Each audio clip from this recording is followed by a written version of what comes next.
Disertissime Romuline potum, quot sunt quotque fuera Marcetuli, quotque post aliis erunt in annis. Gratias tibi maximas Catullus, agit pessimus omnium poeta. Tanto pessimus omnium poeta, quanto toptimus omnium patronus. Poem 49 is addressed to the famous orator and politician Marcus Tullius Cicero. The big question for this poem is how serious we should take the overt message of praise in this poem. More on that later, though. The first word, disertissime, is often used by Cicero and often when praising people. The Romuline potum of Romulus's descendants is not necessarily a literal family tree, but in the sense that all Romans are descended from Romulus.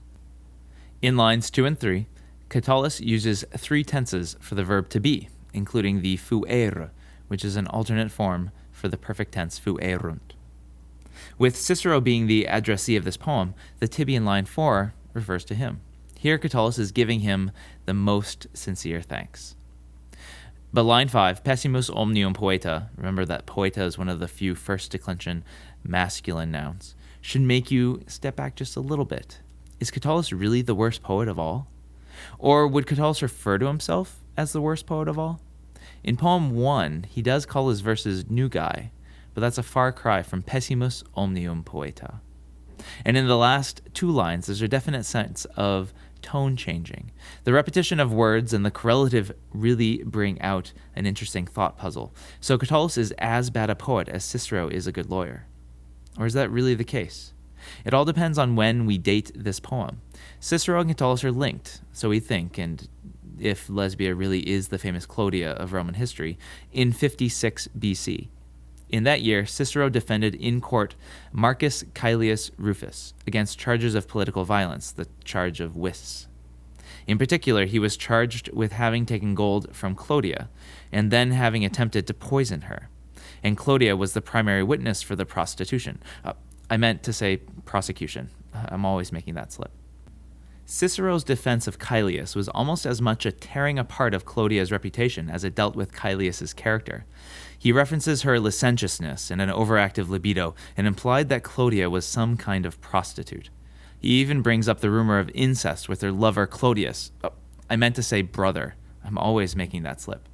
In short, Cicero's accusations against Clodia completely ruined her, and we hear nothing about her after this.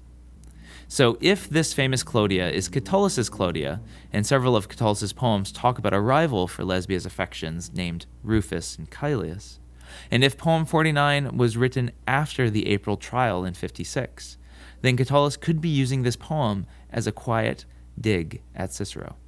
As bad as Catullus is a poet, Cicero is a good lawyer. But we know that Catullus thinks that he's a great poet, and rightly so. So that turns the table on what Cicero is, the worst lawyer. Of course, there is a school of thought that says that Catullus could be thanking Cicero for not mentioning his name in the defense of Caelius, thus not defaming Catullus for his involvement with Clodia. To me, though, the superlatives at the end, the sheer and utter declaratives of best and worst, make this compliment seem too forced. It's as if the tone changes at line 5.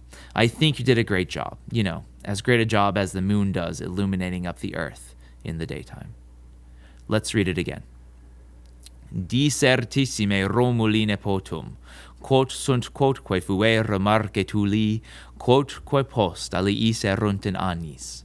Gratias tibi maximas Catullus, agit pessimus omnium poeta. Tanto pessimus omnium poeta, quanto toptimus omnium patronus.